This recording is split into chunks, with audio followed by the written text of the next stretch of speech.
electric flux. Electric flux are the number of electric field lines passing normally to a surface. Suppose this is a surface, this green one is a surface, and we have taken a very small infinitesimally small area ds, which is represented by this vector ds, and the electric field through this area is denoted by E vector, and the direction of E is in this direction and ds is directed normal.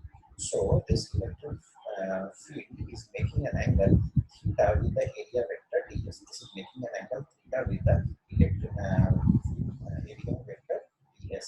So d phi electric flux will be given as d phi, the amount of number of electric field lines will be given as the dot product of E and area vector and area.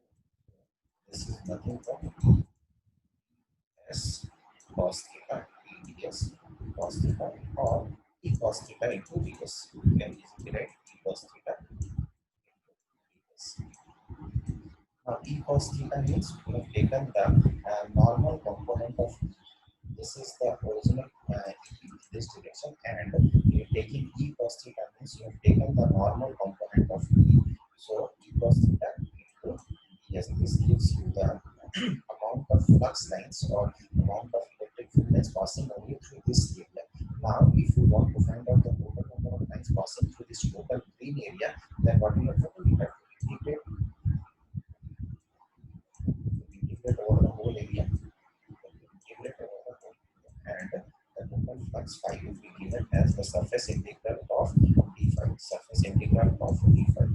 Surface integral of cos theta. Surface integral of d cos theta. So this is the electric flux. What this is